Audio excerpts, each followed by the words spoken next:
Olá, pessoal, tudo bem? Estamos aqui mais uma vez de volta ao nosso programa Homo Sapiens, Fatos, Conceitos e Interpretações, né? E o tema que nós vamos conversar hoje é o aprendizado infantil à luz da neurociência e da sociologia. Me acompanha nessa jornada o neuropsicólogo Edson Aragão. Seja muito bem-vindo, Edson. Obrigado, Prazer professor tê-lo Nico. aqui.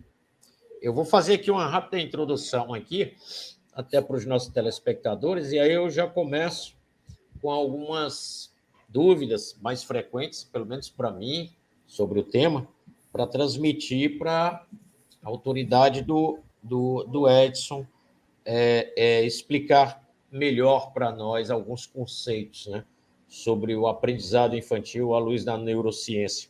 Vou falar um pouco aqui na minha parte, na sociologia, né? O que é, afinal, a inteligência, né? Competência de concentração, competência memorial, resolução de problemas complexos, avaliação da situação circunstancial. O que é fato é que a inteligência é uma discussão teórica, e sua definição, mas só pode ser avaliada no campo prático. Mas onde separar o indivíduo do ambiente? Pode-se mesmo, como se acreditava antigamente, medir a inteligência de um ser humano? Se a inteligência for reduzida à capacidade meramente de aprendizagem, de se adaptar ao ambiente e resolver problemas que nos são propostos, talvez seja possível que sim. Mas o ser humano continua sendo muito mais do que uma máquina de fazer cálculos e projeções.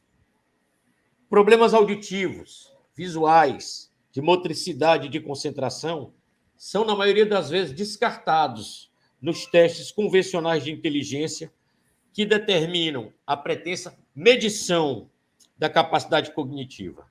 É necessário, então, repensar os conceitos e entendermos que a neurociência hoje tem muito a dizer sobre o aprendizado, para além das definições dos modelos pedagógicos do próprio aprendizado.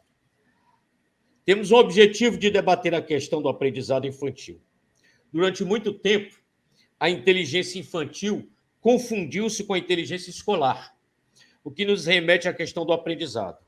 Além do que, a questão da inteligência infantil no âmbito da escolaridade sempre foi vista como uma espécie de competição social. Com o advento da neurociência e suas descobertas sobre a plasticidade cerebral, temos que pôr em revisão muitos conceitos que tínhamos acerca da inteligência e do aprendizado infantil. De uma parte, a sociologia sempre se ocupou de outros fenômenos complementares à formação do dito ser inteligente, levando em conta diversas circunstâncias familiares, culturais e sociais. Acredito que a cognição não pode ser reduzida a um simples teste de QI. Aliás, a própria noção de que a inteligência pode ser medida tem que ser analisada com cautela, em virtude das recentes descobertas sobre o funcionamento do cérebro à luz da neurociência. Ademais, as desigualdades no aprendizado, ou seja, a percepção de que uns conseguem aprender de forma mais rápida e eficiente do que outros, não estão necessariamente relacionados à questão da inteligência em si. Fatores como o esforço pessoal, a construção familiar na identidade do indivíduo, o encorajamento psicológico afetivo, não podem ser descartados quando analisamos a inteligência como capacidade de aprender coisas. Na neurocognição, de acordo com a moderna psicologia do desenvolvimento humano, assim como a sociologia do desenvolvimento já preconizava, o aprendizado depende, e depende muito, do ambiente e do fortalecimento emocional dos indivíduos, além, é claro, da qualidade das instituições de ensino. No primeiro momento, tudo o que temos para nos orientarmos acerca da inteligência infantil seria nossa própria percepção do que a inteligência é. Como isso sempre foi vago e impreciso, Alfred Binet, em seu célebre livro Les idées modernes sur les enfants, As Ideias Modernas sobre as Crianças, de 1909, famoso psicólogo e pedagogo francês, precursor do teste de QI, tentou de forma caricatural medir a inteligência das crianças, motivado justamente por essa incompreensão da desigualdade na apreensão do aprendizado, fornecidos a todos no mesmo padrão. Essa espécie de psicologia experimental de Binet preocupava-se mais com os ditos anormais do que propriamente com os que tecnicamente eram capazes de aprender. Em outras palavras, o que Binet estava tentando fazer não era necessariamente constatar que o aprendizado está acessível a todos, mas que ele era inacessível a muitos. Embora ele, de fato, tenha posteriormente, em uma outra fase, constatado que o desenvolvimento constante pode levar ao aprendizado, o que seria algo como afirmar que as pessoas deveriam ser educadas para serem inteligentes, ao invés de serem educadas por inteligentes. Eu, já agora, nesse início, já pergunto ao Edson. Edson, inteligência é um aprendizado ou é um dom que, como os antigos acreditavam, né? Sagradas Escrituras estão cheias de testemunhos, né? Dos dons, dos talentos dados por Deus, né? A filosofia medieval, principalmente alguns teólogos, um escrito de São Pedro Damião, do século XIII, que ele diz que Deus, quando quer punir alguém, a pior forma de castigo é retirar a lumen ratio, né? A luz da razão. Né? Nesse sentido, que a neurociência também vem desenvolvendo outras possibilidades de entender a inteligência. Né? Existe realmente, pode-se formar um homem inteligente, ele nasce com isso, ou isso é uma construção, e ela pode ser aprendida? Pode-se aprender a ser inteligente? Muito bom, professor. Me permita a audácia de corrigir. Hoje nós não deveríamos mais falar de inteligência, mas sim de inteligências. Sim. Porque a ciência moderna ela prevê entre 7 a 12 tipos de inteligências diferentes. Né? E muitas vezes nós nos prendemos apenas àquela inteligência formal, né? Que foi estabelecida pela psicometria a partir do século XIX, com o advento da Revolução Industrial, né? Onde aquele modelo de inteligência servia para os paradigmas daquela época, mas não serve mais para hoje, né? Hoje nós percebemos que pessoas, por exemplo, que têm dificuldade em matemática, podem ser incrivelmente inteligentes em música, né? Musicalidade é um tipo de inteligência, né? Existem pessoas que são fantásticas na dita inteligência formal, que a gente fala aí no dia a dia, mas não conseguem se relacionar com as pessoas. Né? Por exemplo, os autistas geralmente são muito inteligentes do ponto de vista formal, mas são pouco inteligentes do ponto de vista social. Então, enquanto que o autista ele consegue, por exemplo, fazer um cálculo complexo com muita facilidade, ele não consegue ter um diálogo tão facilmente assim. Então, hoje, é um erro a gente falar em inteligência, e sim falarmos em inteligências. E aí, respondendo à sua pergunta, cada pessoa tem uma inclinação para um tipo de inteligência. Tá? Então, por exemplo, eu posso ter o meu filho que tem uma inclinação para inteligência linguística, mas não para matemática. Então, não adianta eu querer que meu filho seja um físico, por exemplo. Ele vai sofrer. Mas ele pode ser um excelente escritor, um romancista, ele pode ser um excelente redator, né, um repórter. Então, o grande viés hoje é as pessoas entenderem de que a sua inteligência tem uma aplicabilidade no mundo e não se forçar a desenvolver uma inteligência porque o padrão de inteligência que a ela é exigido ainda é arcaico, né? Então, é necessário que a gente comece a quebrar alguns paradigmas. Hoje, a escola precisa quebrar esse paradigma da inteligência do século XIX para o desenvolvimento de inteligências que as crianças é, possam estar apresentando na sala de aula. Né? E hoje a gente vê uma grande dificuldade, por exemplo, de crianças que são geniais, por exemplo, na leitura, mas que estão muito além da sua turma, ou que são geniais na inteligência espacial e que estão muito além da sua turma. E aí os professores não sabem como lidar com essa criança, e muitas vezes, por não saber como lidar com essa criança, faz com que essa inteligência ela se atrofie. Assim como ela pode ser desenvolvida, né? Qualquer inteligência pode ser desenvolvida, mas ela também pode ser perdida se ela não for exercitada. Então, a inteligência ela não é somente algo com que a gente nasce, ela pode sim ser desenvolvida, mas nós devemos privilegiar aquilo que nos é natural, né? Aquilo que nos é nato.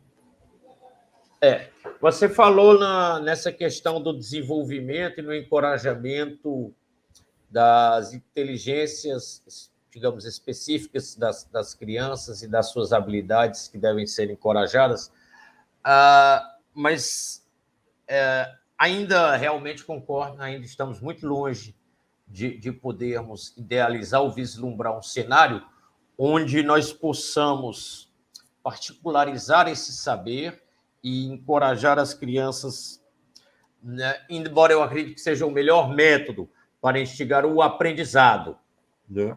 Entretanto, é uma regra geral que nós não devemos ensinar às crianças apenas o que elas gostam ou têm mais facilidade em aprender. E talvez esse seja um dos grandes problemas que a gente encontra dentro da escola, dessa perplexidade quando você fala, né? Essas coisas devem ser estimuladas, mas, obviamente, a educação formal ela vai exigir que a criança se defronte com temas que, às vezes, não significam absolutamente nada para ela e, ademais, não vão servir de nada e que ela simplesmente não gosta.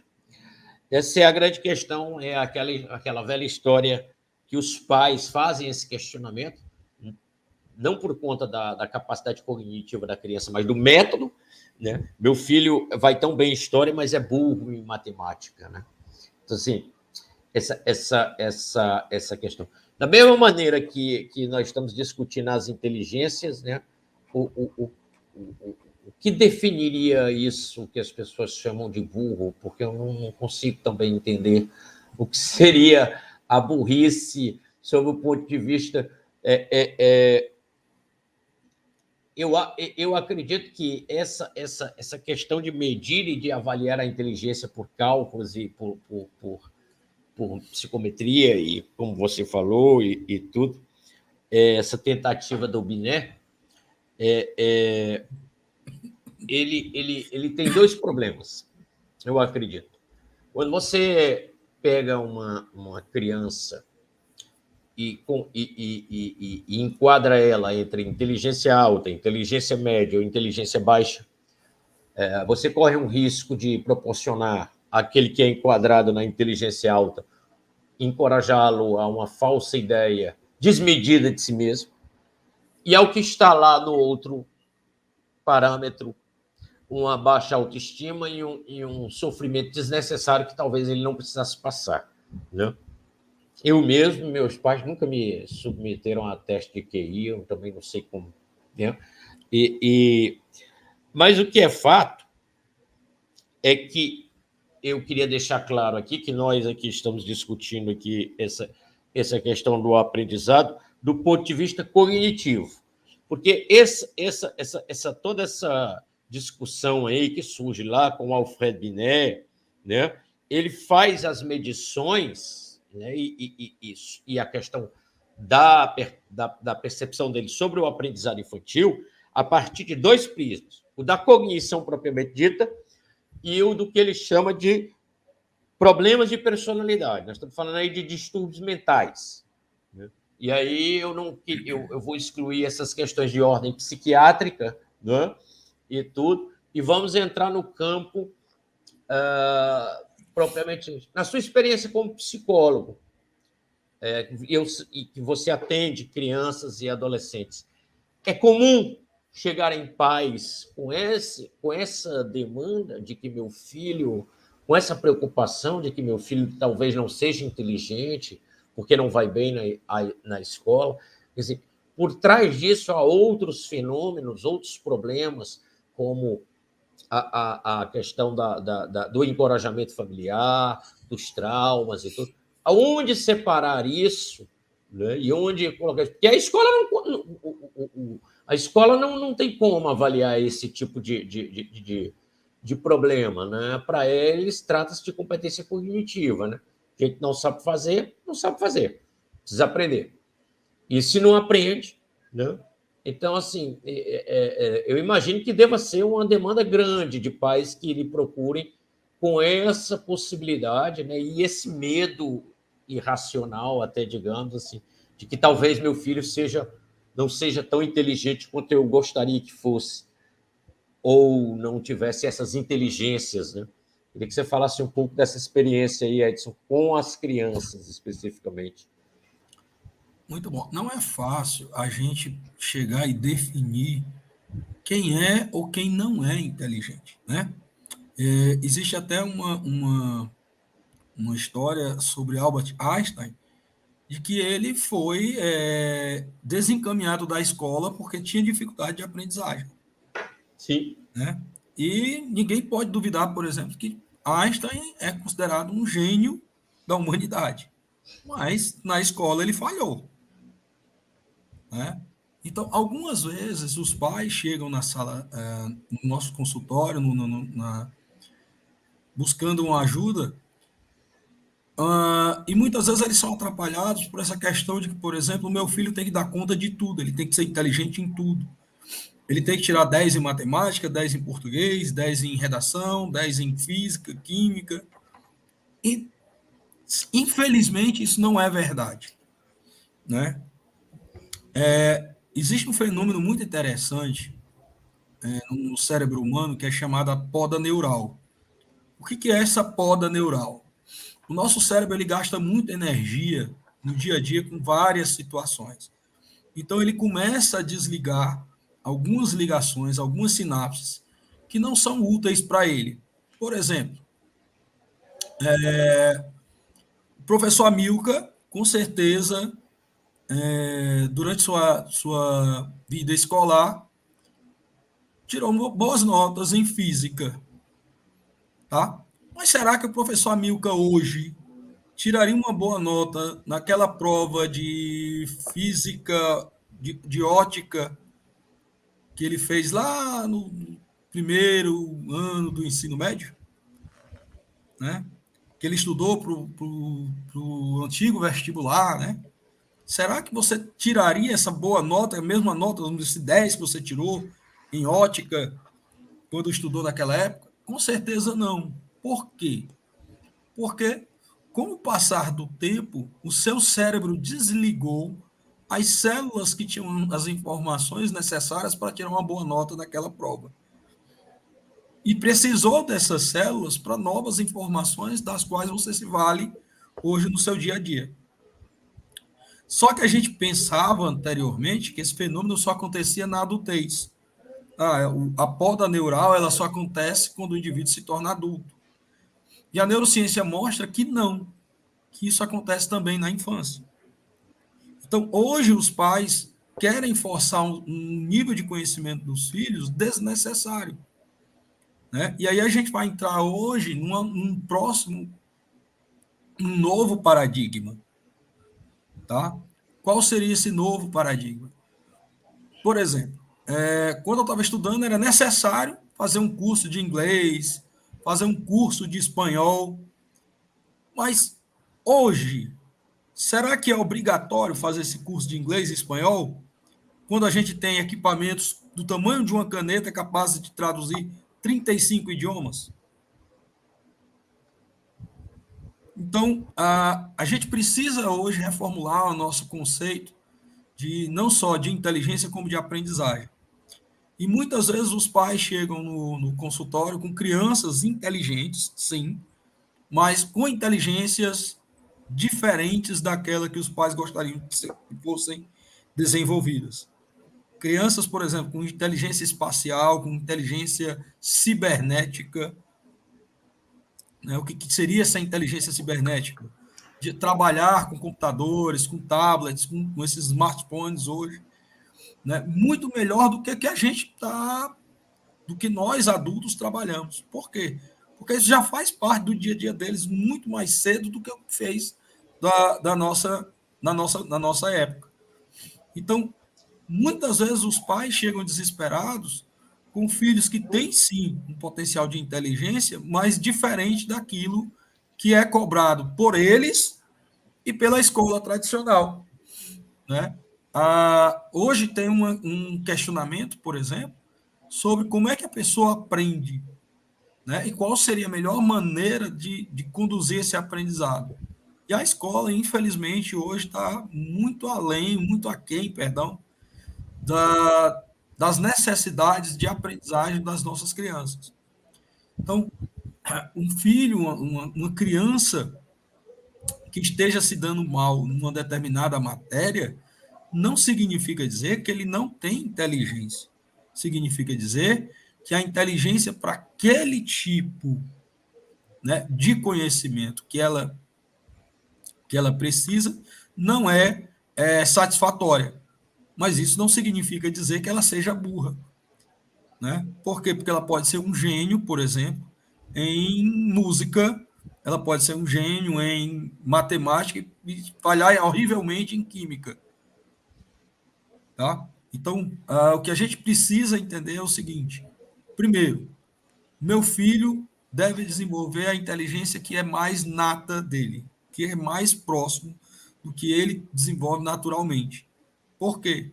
Porque isso cria uma potencialidade maior de sucesso na sociedade do que eu tentar forçar ele a uma inteligência que ele não vai ser capaz de desenvolver ou vai desenvolver de uma forma medíocre.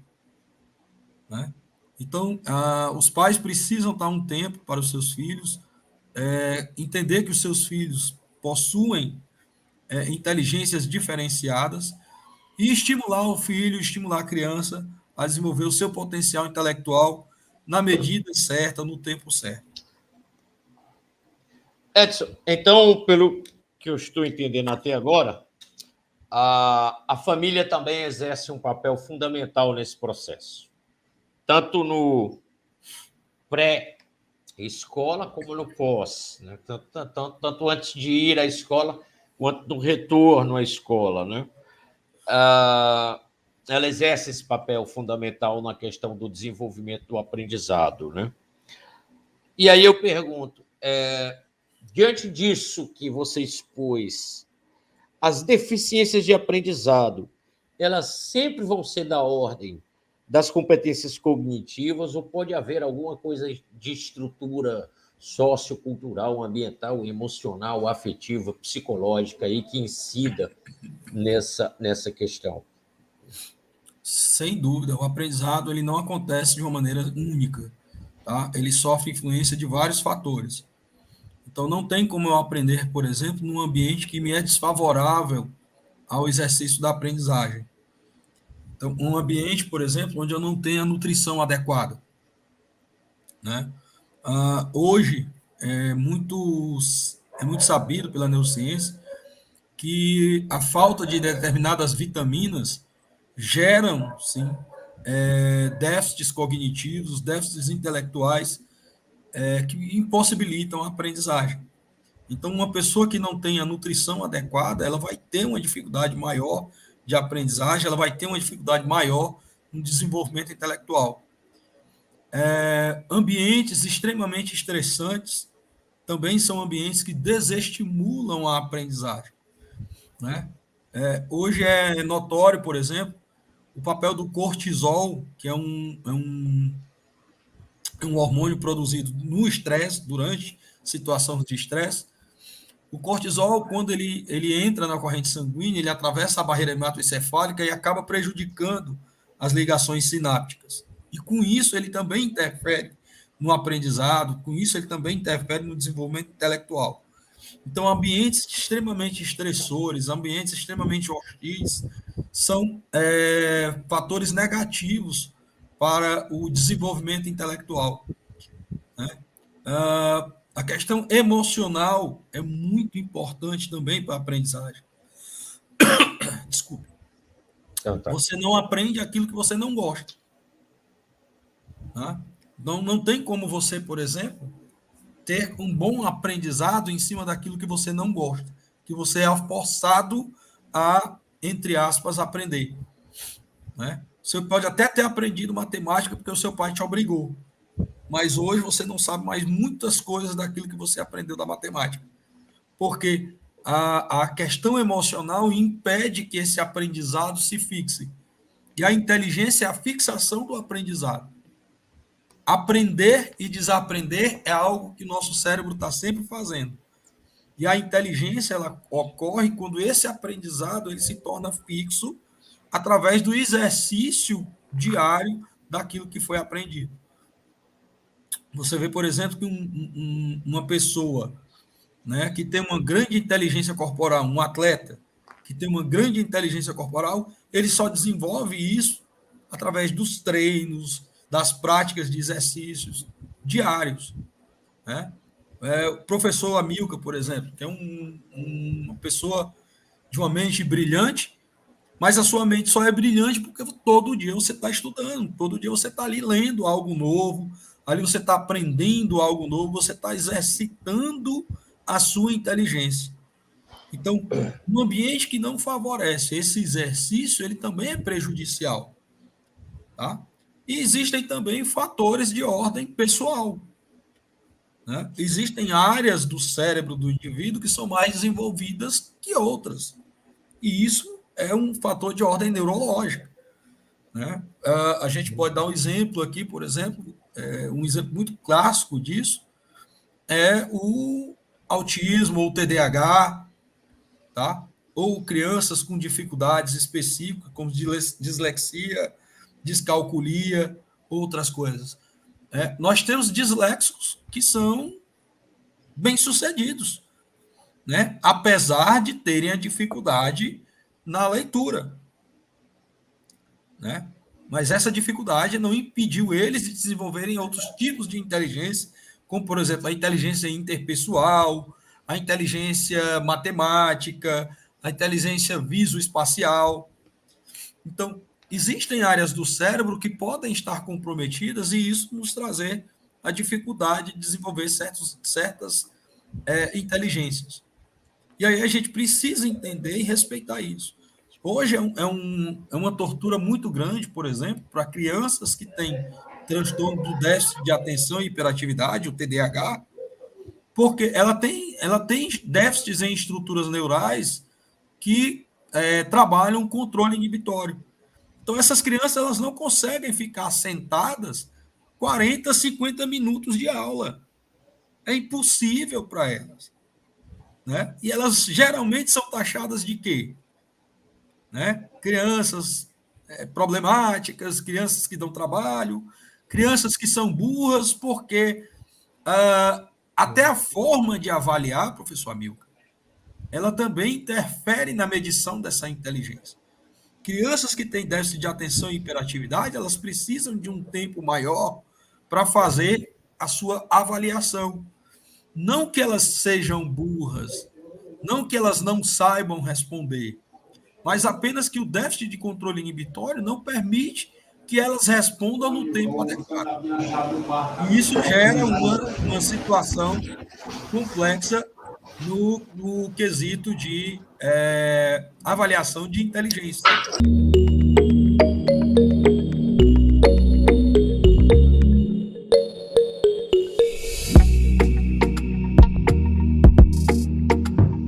Então, os pais precisam entender isso, a sociedade precisa mudar esses paradigmas, entender que determinadas situações merecem uma atenção diferenciada, não só da escola, mas também da família. Edson, você falou uma coisa interessante, que Dentro dessa questão da neuropsicologia, da neurociência, da plasticidade cerebral, a capacidade de aprender e de desaprender. Né? Eu queria que você explicasse, comentasse um pouco, essa tão chamada remediação cognitiva, né? O que significa realmente, em outras palavras, a capacidade humana de ser reeducado. E aí você também falou de alguns problemas que incidem diretamente sobre a questão do aprendizado e na formação das inteligências. Com essas recentes descobertas da neurociência, do exercício da musculatura, da plasticidade cerebral, tudo é reversível? Há possibilidades para todos dentro dessa remediação cognitiva, dessa reeducação de orientação para aprender a aprender? Muito bom.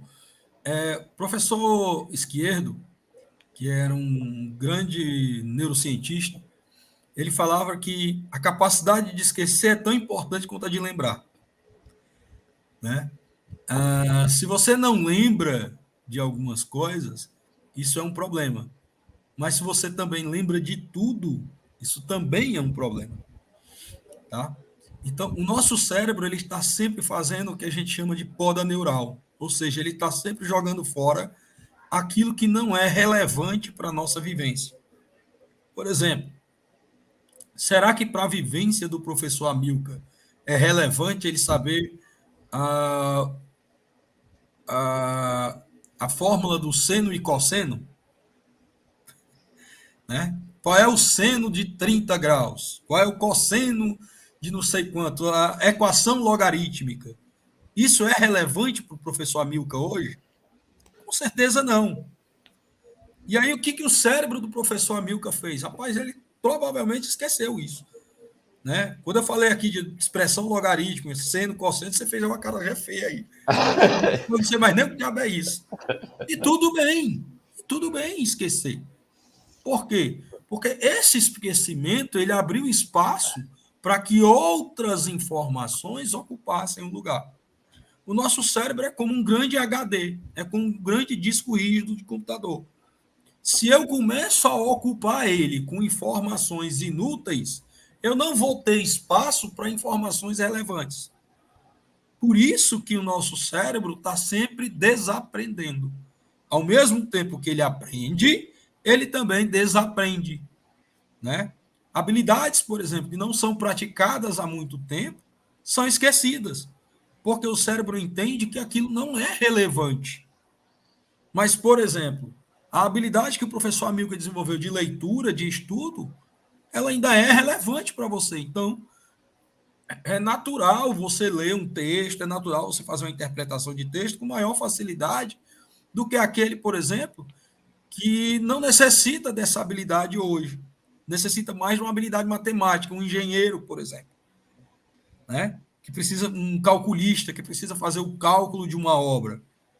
Né? Ele não precisa muito dessa habilidade linguística, mas ele precisa mais de uma habilidade matemática. Então, para ele, seria muito mais fácil, por exemplo, quando eu estivesse falando de logaritmo, seno, cosseno, tangente, ele dominaria isso tranquilamente. Tá? Então, o nosso cérebro está sempre nesse processo de aprendizagem e esquecimento. Porque isso faz com que ele tenha espaço para adquirir novas informações e guardar aquilo que nos é relevante.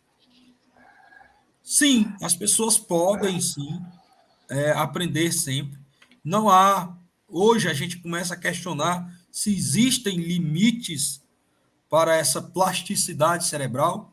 Né? Muito recentemente, a gente estava lendo um artigo sobre uma mulher que nasceu sem a área da linguagem, sem a área responsável pela linguagem no cérebro dela estava não formada, inexistente, mas ela conseguia ser bilíngue. Por quê? O nosso cérebro ele tem uma grande capacidade de substituir aquilo que está com problemas. Então, mesmo uma pessoa, por exemplo, que sofreu um AVC e está com dificuldades de caminhar, ou está com dificuldades de falar, ou alguma coisa, se ele for estimulado corretamente, ele pode sim voltar a desenvolver algumas habilidades que ele perdeu. Talvez não com a excelência que ele tinha antes. Por quê? Porque ele vai precisar de mais treino, né? Existem pessoas, por exemplo, com 40, 45 anos que sofrem um AVC e perdem a mobilidade em decorrência desse AVC. E com o estímulo, ele começa a desenvolver a habilidade motora novamente, mas não com a mesma destreza de antes. Mas a gente questiona, será que esse desenvolvimento limitado, ele se dá pela perda neuronal ou pela não prática da nova habilidade? Né? Afinal de contas, ele andava normalmente por 45 anos da vida dele. E agora ele está precisando reaprender a andar, utilizando uma outra área do cérebro. Então, essa outra área do cérebro precisaria pelo menos mais 45 anos para desenvolver a mesma destreza que tinha antes. Então, a grande questionamento hoje é: será que os estímulos que nós estamos fornecendo ao cérebro são estímulos suficientes para trazer as destrezas que ele perdeu devido a algum acidente ou alguma intercorrência neural? Né? Hoje, existem várias formas de você estimular o cérebro do ser humano. Né? Você tem a química, a psicofarmacologia, que pode promover alterações sinápticas e, com isso, promover plasticidade cerebral. Você tem exercícios, né, específicos, por exemplo, exercícios fisioterápicos, exercícios fonoaudiológicos, que podem desenvolver, podem construir novas sinapses, desenvolver novas habilidades, né? E você tem também a neuroestimulação. Hoje você está voltando a aparelhos que, ligados ao crânio, promovem estimulações elétricas de baixa corrente, e com isso eles conseguem modular a atividade neural, promovendo uma recuperação de estruturas que muitas vezes possam ter sido comprometidas. Né? Hoje, inclusive, a gente tem trabalhado isso no nosso consultório, com dependentes químicos, com autistas, com muito sucesso. Né? Promovendo essa estimulação neural e reativando áreas que foram danificadas ou pelo uso de droga ou por uma poda neural que possa ter acontecido, por exemplo, no caso de crianças autistas ou de adolescentes, adultos autistas. Tá? Então, existem várias formas hoje da gente estimular o cérebro. Essas neuroestimulações, elas estão crescendo a cada dia, porque a cada dia a gente está aprendendo mais sobre o cérebro. Né? Existem informações novas que a cada dia surgem e que desmistificam, que apagam informações antigas. Né? Informações como, por exemplo, o cérebro ele nunca consegue se reestruturar. Isso não é verdade, a gente está vendo que consegue sim. Né? O neurônio ele nunca vai nascer novamente. Os neurônios sempre estão sendo recompostos dentro do cérebro. Né? O neurônio é a célula mais importante da estrutura cerebral. Ela é uma das mais importantes. Né? Hoje, as micróglias, a gente conhece que elas exercem um papel bem significativo, além da sustentação que antigamente a gente dava para ela. Antigamente, a gente achava que as células, que as micróglias, que são células coadjuvantes do sistema nervoso central, serviam só para dar sustentação aos neurônios. Hoje a gente percebe que isso não acontece. Por exemplo, se você não tiver micróglias, se você não tiver oligodendrócitos, que são outros tipos de células não neuronais, tá? Você não consegue aprender direito. Então, a gente está começando a entender melhor como esse cérebro funciona, como essas células se comunicam, né? E como elas aprendem. Né? Cada neurônio é como se fosse uma unidade que guarda diversas informações dentro do nosso cérebro. Então, cada neurônio ele guarda informações que são usadas em conjuntos, em uma rede, para produzir o que nós chamamos de inteligência. Por isso que é muito importante, por exemplo, essa questão nutricional, essa questão ambiental, o estímulo ao desenvolvimento dessas habilidades de inteligência, Então, tudo isso é crucial no desenvolvimento das inteligências, não só da inteligência, mas das inteligências, porque a gente não pode mais estar falando somente daquela inteligência formal do século XIX que servia para a era industrial, mas não serve hoje para a era cibernética. Edson, você falou aí de uma coisa interessante, que é essa capacidade de sempre poder, que o cérebro tem de sempre poder. Eu lembro quando eu era estudante universitário, era todo mundo jovem, era todo mundo rapazinho e tudo.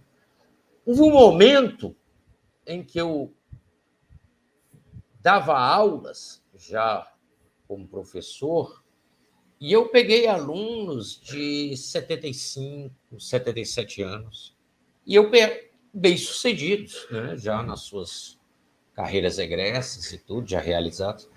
E eu gostava de perguntar o que estavam a fazer lá, né, o porquê, né? E a resposta sempre, a maioria das vezes, era ocupar a mente, né? Não, ocupar a mente, né? E eram pessoas bem-sucedidas, inclusive, tinham notas boas e tudo, eram disciplinados, né? Obviamente a vida já tinha moldado e tudo, e eram extremamente aplicados e tudo. Aí eu pergunto, esse aprendizado e esse exercício dessa plasticidade, isso tem início e tem limite, né? Até que ponto isso pode ser...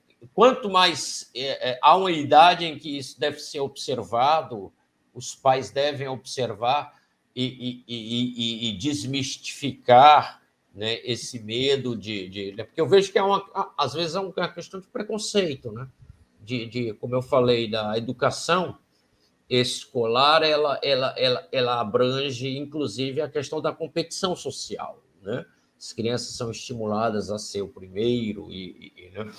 E o pai que tem vergonha do filho não bem-sucedido e o força a estudar, termina prejudicando e tudo.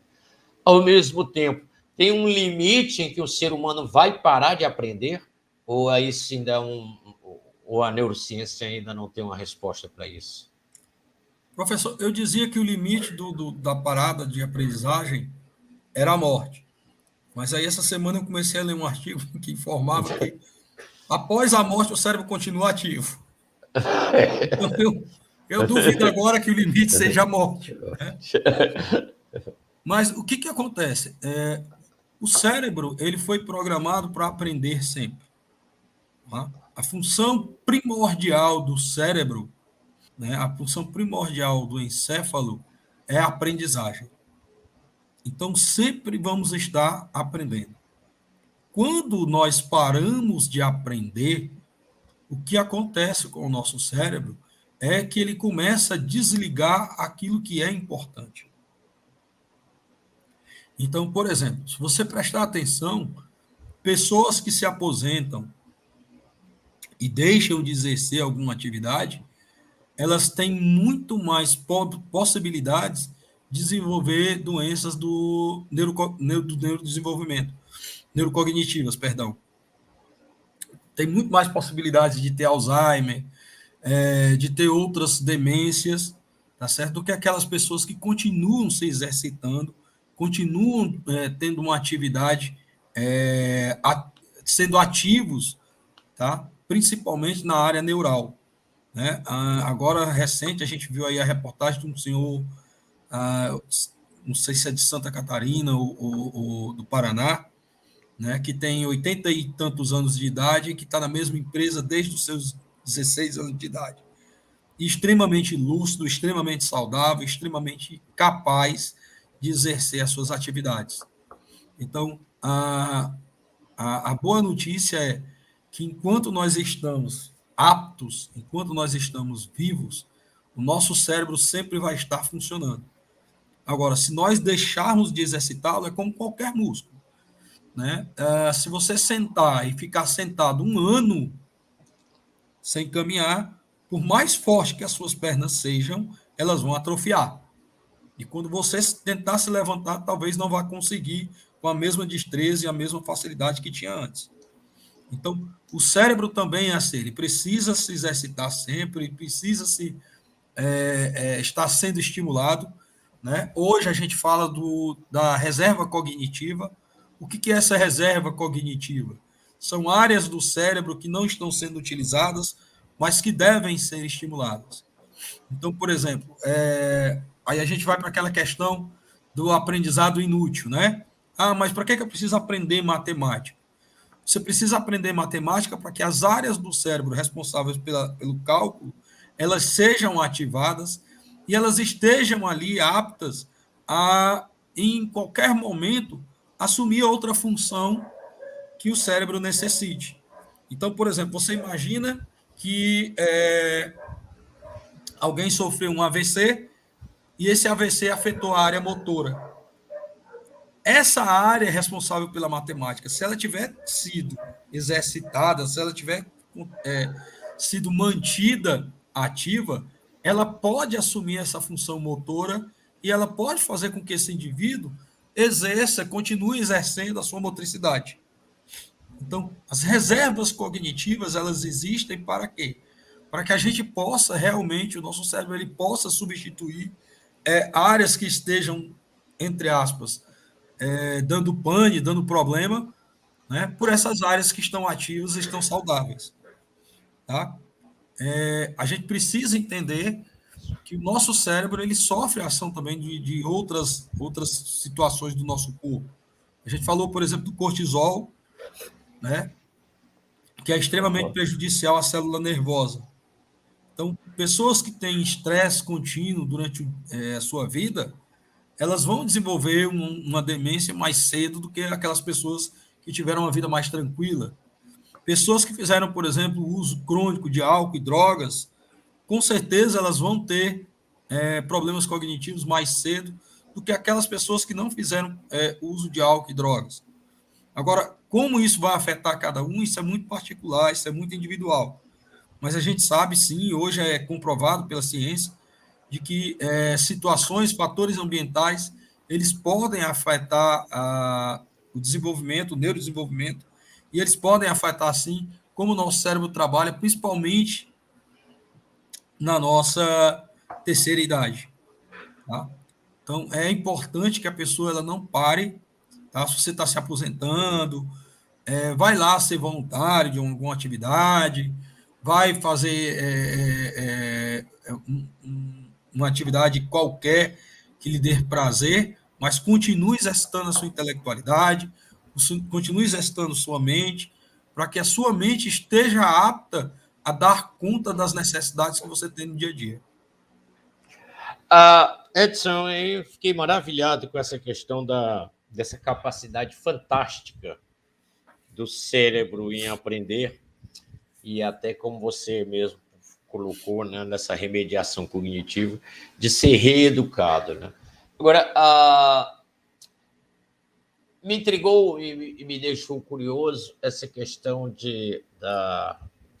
não é porque eu não gosto de matemática, não, mas é porque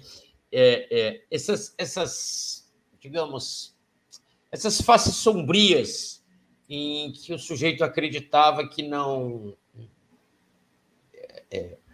dominava, que não foram estimuladas, né, e que ficaram adormecidas, né?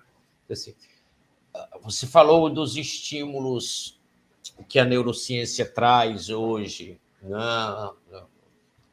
A medicação, os estímulos, os impulsos de pequenos choques eletromagnéticos, enfim. Mas eu pergunto, e o estímulo... o que eu queria, na verdade, dizer o seguinte: parece que está claro, pelo menos para mim, que só não aprende quem não quer, então. Né? Como é que nós poderíamos, então, estimular esse aprendizado para as crianças, fazendo com que elas gostassem de aprender? Né? Já que isso já é uma coisa quase que biológica ou neurológica, então, assim, nós temos um cérebro disposto, formado, ordenado para o aprendizado, né? Por que que tem tanta gente que simplesmente ignora isso ou não quer aprender? Isso é falta de estímulo familiar, isso é problema cultural, isso é problema sociológico, isso é problema psicológico, né? Assim, eu sei que não dá para encaixar não dá para enquadrar todos os casos, né? Mas assim, nós ainda antes na pré-conversa nós falávamos do excesso de informação inútil também, né? E tudo. Mas há uma diferença fundamental, eu acho, entre cultura e inteligência nesse caso, né? Inteligência continua sendo só perspicácia, capacidade de raciocínio lógico, capacidade de perceber e avaliar situações, ou ela também faz parte de um patrimônio, de um capital teórico que dê sustentação ao sujeito conseguir um meio de vida, uma empregabilidade e tudo. Enfim, o que é que nós deveríamos estar ensinando para as crianças que facilitasse o próprio aprendizado delas? Muito bom. Primeiro, a gente precisa entender que quando nós nascemos, o nosso cérebro ele não nasce com todas as capacidades que ele tem quando na vida adulta. Tá? O nosso cérebro ele nasce com ligações básicas, essas ligações necessárias à sustentação da vida. Então, o nosso cérebro nasce, por exemplo, com ligações para coordenar os batimentos cardíacos, o movimento respiratório, a deglutição, etc, etc. Basicamente, o cérebro humano ele nasce com as habilidades necessárias para a manutenção básica da vida. Tanto que o ser humano é o único animal que nasce sem ter nenhuma capacidade, por exemplo, de tomar conta de si mesmo. Né? Você vê, por exemplo, um bebê humano, ele não anda, ele não fala, ele não engatinha, né? Ele vai demorar pelo menos alguns anos para desenvolver essas habilidades e desenvolver elas de forma excelente. Diferente, por exemplo, de um filhote de leão, né? Que já nasce e já sai caminhando e está ali brincando, etc, etc. Então, a gente precisa entender que o processo de aprendizagem ele deve respeitar o processo de maturação neurológica do indivíduo. Então, como é que uma criança do 0 aos 5 anos, aos 10, 9, 10 anos aprende, tá? Do 0 aos 9, 10 anos, a criança aprende mais por movimentação. Ela precisa desenvolver uma inteligência visoespacial.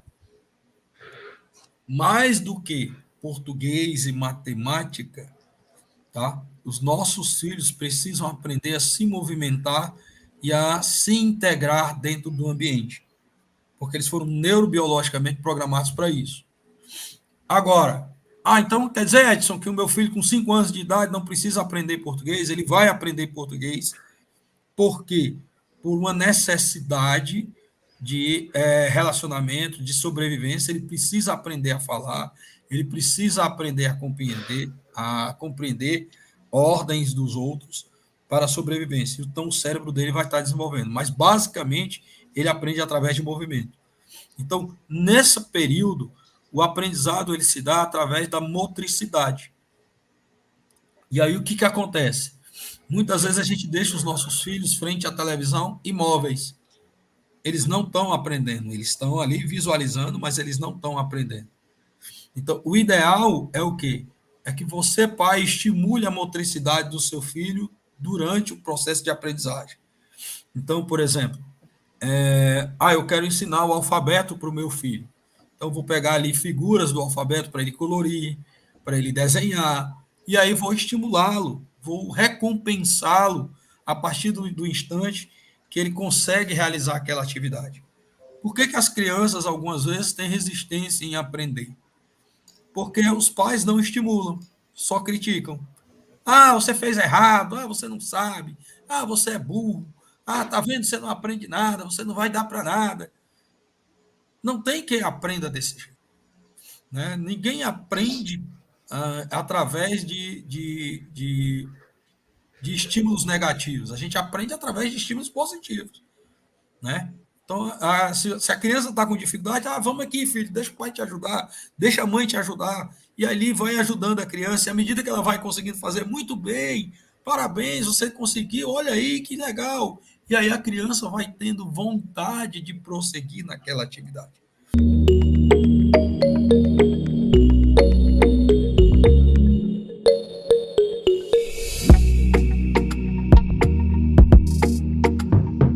Então, crianças pequenas, elas precisam colocar a mão na massa, elas precisam ter o aprendizado intelectual ligado com o aprendizado motor. Por isso que é nessa fase, por exemplo, que a gente desenvolve a caligrafia, por isso que é nessa fase, por exemplo, que a gente vai desenvolver as contas matemáticas, e muitas vezes a gente conta no dedo. Né? E aí eu vejo também muitos adultos ainda contando no dedo, porque não tem nada errado, simplesmente o quê? Que a área matemática dele não se desenvolveu para abstração, continua ainda no concreto. Né? Então, a criança ela aprende no concreto, no operatório concreto. Já o adolescente e o adulto, ele já consegue ter uma maior capacidade de abstração. Por quê? Na adolescência, a parte frontal do cérebro começa a ser mais desenvolvida. E aí ela consegue ter uma melhor capacidade de abstração. Por isso que, por exemplo, você chega para você chega para um adolescente e consegue passar para ele equações de segundo grau. Né? A criança é 1 mais 1, 2. 2 mais 2, 4. O adolescente é x mais 2 igual a 5. Né? O x ao quadrado ele é mais tanto, mais y, igual a b, calcule o valor de b, e aí vai. Né? Então, a gente começa a abstrair. A gente começa a substituir, por exemplo, números matemáticos por símbolos. Porque eles têm uma maturidade neural suficiente para dar conta dessa abstração, dessa substituição. Então, a gente precisa respeitar a maturidade neural ligada ao processo de aprendizagem. E isso a gente vai aprendendo como? Estudando, buscando entender como é que esse cérebro aprende, como é que esse cérebro se desenvolve, como é que ele se matura ao longo do tempo. Né? Tem um livro muito interessante que é da professora Carla Tiepo. Se eu não estou enganado, o título do livro é Uma Viagem, Cérebro, uma Viagem pelos Neurônios, alguma coisa assim. Mas é bem interessante porque ela mostra esses processos de neurodesenvolvimento aliado à questão da aprendizagem. Tá? Então, é preciso que a gente entenda que um cérebro ele não está maduro, um cérebro infantil ele não está maduro para determinadas aprendizagens. Né? Eu vejo pais, por exemplo, querendo colocar filhos de 5 anos para aprender programação de computador, para aprender robótica. Cara, não vai conseguir. Tá? Não vai conseguir. Vai ser muito difícil para essa criança. Ah, mas o filho do vizinho conseguiu. 1 em 100 consegue. Mas 99 não conseguem. Por quê? Porque é uma questão pessoal também. Né? Além da maturidade, é uma questão pessoal. Existem crianças que têm uma certa maturidade para aprender essa questão da robótica, programação, etc, etc. Mas a maioria das crianças não. Então, a gente precisa entender e respeitar isso. E quando a criança percebe, mesmo nem que seja da ordem do inconsciente, talvez, mas às vezes até conscientemente, deliberadamente, que o estímulo ao aprendizado não está se dando apenas pelo prazer de ensinar a criança a aprender, mas por um projeto pessoal. Eu estou falando isso porque eu me lembrei agora da história do vizinho, né? O meu vizinho, filho do meu vizinho, né? E eu volto a essa questão da competição, desse mercado da educação, né?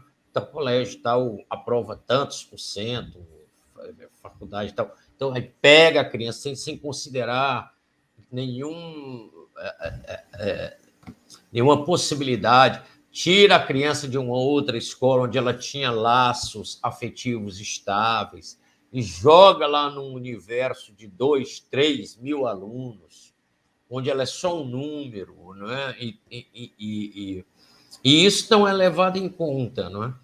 E até que ponto isso vai interferir Eu digo, mas nem no processo de aprendizado, mas na dinâmica afetiva e social dessa criança enquanto está se construindo como um sujeito, né? Está construindo sua individualidade. Aí vai lá o sujeito, não, agora eu quero que você vai estar no colégio tal, porque esse aqui é o melhor, esse aqui é que aprova para o Instituto Tecnológico da Aeronáutica. Esse menino não sabe nem se vai, né? Aquele outro vai para o Instituto Militar de Engenharia. Me lembra muito sociedades que nós tínhamos há século atrás, em que o sujeito tinha vários filhos, e então todos eles ali já tinham um destino. Esse vai ser engenheiro, este vai ser advogado. Aí o que não tem, ele vai ser padre. Então, assim, e o que não, e o que ficou, bota para ser padre. Então, assim,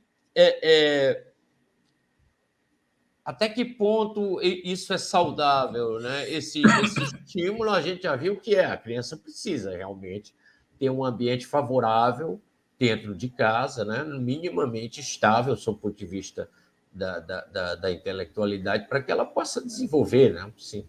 O Jorge Luiz Borges costumava dizer que o destino de um homem está selado pela biblioteca que o pai dele tem na casa dele. Mas não é o momento também de deixar as pessoas se realizarem e crescerem no que gostam e no que podem fazer, né? E tentar aceitar isso de uma forma menos impositiva, contestatória, né? O que você diria aos pais aí, para a gente já encerrar? Eu agradeço aí, Edson, a sua participação. Obrigado. Sempre está contribuindo aqui conosco, com suas explicações, né? Bem didáticas, pedagógicas, né? Fica essa dica aí, né, sobre o aprendizado. Queria que você fizesse essas considerações finais aí sobre isso, né? Qual o melhor ambiente possível, né? O ambiente ideal não existe, mas o que seria o melhor ambiente possível que favorecesse o aprendizado infantil? Bom, o primeiro conselho que eu daria aos pais era não colocar nessas escolas que aprovam demais, tá? Porque, por exemplo, eu conheço escolas que chegam e a propaganda é a seguinte: 50 aprovações no IME. E quando a gente vai atrás, ele concorreu com quase 1.000 alunos. Então, se de 1.000 ele aprovou 50, será que essa escola é um sucesso? Né? 50 representa percentualmente quanto de 1.000? E aí isso mostra para a gente o quê? Que aqueles 1.000 alunos que estavam ali, muitos, como o senhor disse, forçados pelos pais, não estavam ali para passar no IME, no ITA ou no outro vestibular. Estavam ali induzidos por alguém que é importante na vida dele, que eram os pais, mas violentando a si próprio. Né? O que vai gerar uma pessoa bem-sucedida é uma pessoa equilibrada e bem resolvida. Então, se o seu filho ele tem aptidão musical, compra um violão para ele, compra um teclado para ele. Quem sabe a gente não vai ter um próximo Tom Jobim aí. Né? E está faltando Tom Jobim. E muito. Tá? Então, se o seu filho tem habilidade corporal, né? Compra um par de tênis e manda esse menino correr. Quem sabe a gente não tem um próximo maratonista, um próximo recordista dos 100 metros, dos 200 metros. Né? Se ele gosta de nadar, estimule ele a isso. Por quê? Porque o sucesso está naquilo que a gente faz com facilidade e faz com prazer. Tá? Por exemplo, eu seria extremamente violento se eu obrigasse o professor Amilcar a exercer a atividade de engenharia. Né? Professor Amilcar, o senhor é muito inteligente, eu vou agora lhe matricular no IME para o senhor estudar engenharia eletrônica. Será que o professor Amilcar estaria feliz sendo engenheiro eletrônico? Poderia até se formar, mas seria um engenheiro medíocre. Né? Se o seu filho tem habilidades, ajude ele a desenvolver essas habilidades e passe a ele a confiança necessária para usar aquilo que ele tem para vencer na vida. Eu me lembrei agora da história daquele pai né, de um amigo meu que tem 3 filhos, né, e estava preocupado com o filho mais novo. Eu acho que já contei essa história, Não me mas vale a lembro. pena a gente ouvir É, novamente. Ele tem 3 filhos, ele é um colega, ele é um coronel reformado do Exército, e tem 3 filhos, 2 filhos formados em odontologia, os 2 mais velhos são odontólogos formados, o mais novo deixou de estudar no 3º ano do ensino médio. E aí ele veio conversar comigo, triste, preocupado. Olha, rapaz, estou preocupado com esse menino não quis nada na vida, né? Não terminou a faculdade, só terminou o ensino médio, fez o 3º ano e parou, né? E os outros 2 irmãos aí são formados, um tá fazendo mestrado, né? Em odontologia e tal. E eu perguntei, rapaz, e o que é que ele faz? Esse mais novo, o que é que ele faz para sobreviver? Isso é um vagabundo. Inventou aí um negócio de um plano de saúde odontológico, botou os irmãos para trabalhar e está vendendo plano de saúde odontológico. Olha, rapaz, se fosse ficar preocupado com os outros 2. Esse daí. tá resolvido o problema, né? Pronto. O que foi que ele fez? Colocou os 2 irmãos para trabalhar para ele. Né? Anda de BMW e os 2 irmãos andam de Toyota, de Corolla. Então, assim, às vezes a gente dá importância demais à dita instrução, à inteligência formal, e esquece que outros tipos de inteligência são tão ou mais importantes que. E aí eu não estou dizendo, por exemplo, que você não estimule o seu filho a ter um diploma de nível superior. Não. Mas eu estou dizendo para você que não se desespere se o seu filho não tem essa visão ou não esse desejo de um diploma de nível superior. Né? Antigamente, por exemplo, quem não tinha um curso de datilografia estava desempregado. Era ou não era? É verdade. Primeira coisa que você precisava para ir para o mercado de trabalho, se você queria um bom trabalho, primeira coisa que você tinha que ter, o curso de datilografia. Não sei se o professor Amilcar fez esse curso de datilografia. Eu Fez? fiz. E para que serve hoje esse diploma? Já não servia à época, porque eu ia completamente forçado. Né? Eu ia hoje? Hoje. Me Hoje mostra onde é que você encontra uma máquina de datilografia. esse é o problema. Não tenho nem como exercer essa habilidade que eu aprendi forçado. Né? Então veja que é uma habilidade que hoje não faz sentido. Né? Eu me lembro, por exemplo, que na minha juventude, o grande objetivo das pessoas era passar no Banco do Brasil ou na Caixa Econômica. Já houve Passou esse no tempo. Banco do Brasil e na Caixa Econômica, meu filho estava resolvido. E hoje? Então veja que o mundo mudou, veja que as experiências mudaram. Hoje a gente precisa entender que algumas inteligências que eram fundamentais, algumas coisas que eram fundamentais no passado, hoje são extremamente supérfluas ou até mesmo desnecessárias. Então, se você tem um filho que tem habilidades inatas, ajude esse menino, ajude essa criança a desenvolver essa habilidade, tá? Não desestimule ele a desenvolvimento de outras habilidades, mas estimule ele a desenvolver aquilo que ele gosta de fazer. Não interessa o que seja, tá? Ele gosta de conversar. Ele gosta de conversar. Quem é que mais ganha hoje na televisão? São apresentadores que passam o domingo todo só conversando. Então, se seu filho gosta de conversar, quem sabe ele não vai ser o próximo Gugu da vida aí, né? Então, estimule aquela habilidade que a criança tem, ajude ele a fortalecer essa habilidade e, com isso, faça com que ele comece também a desenvolver outras. Filho, você escreve tão bem, vamos ver aqui, vamos começar a desenvolver também essa questão da matemática para você aprender, por exemplo, a contar melhor, a desenvolver melhor a sua inteligência matemática, né? Porque você é um cara tão inteligente, tão isso, tão aquilo, a criança começa a se estimular, né? O meu filho, ele tem desenvolvido a inteligência de leitura antes mesmo da inteligência da fala, né? E tá tudo bem.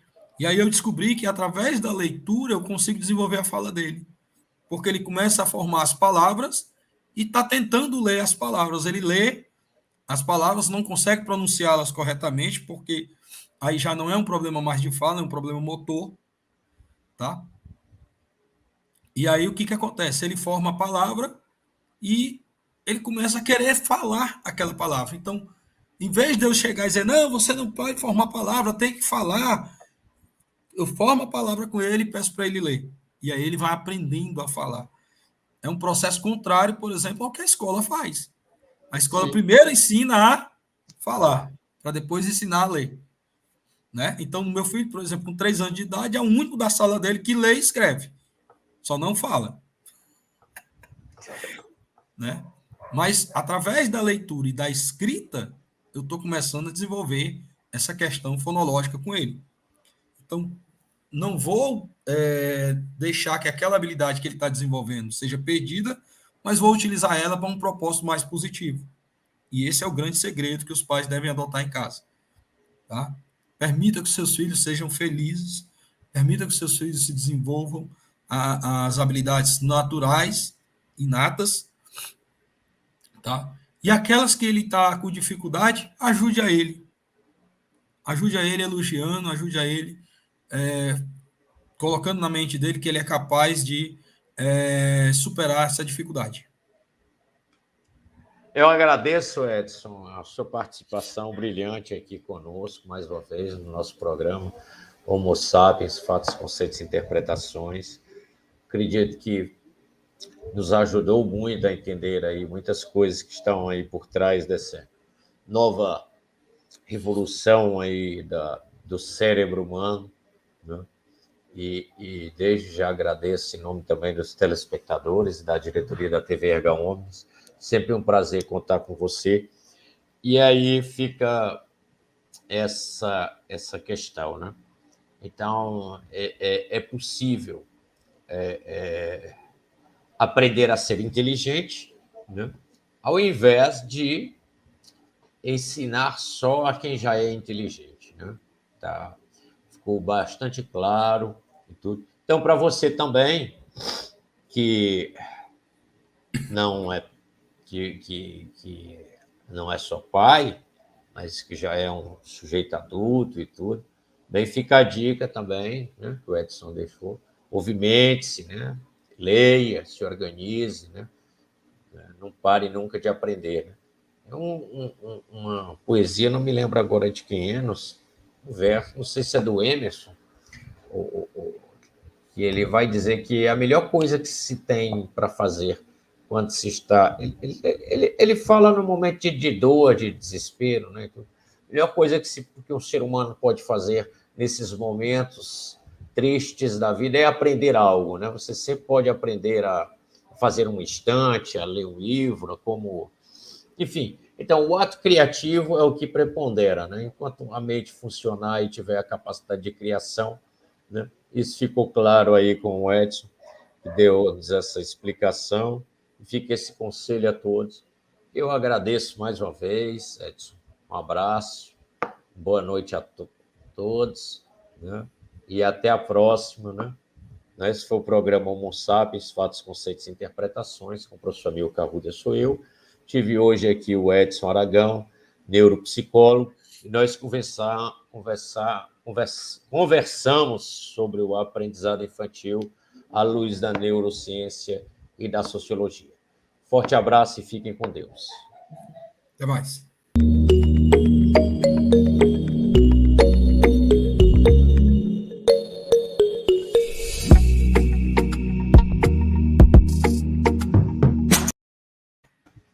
E aí, tal, cadê o doutor Marcelo?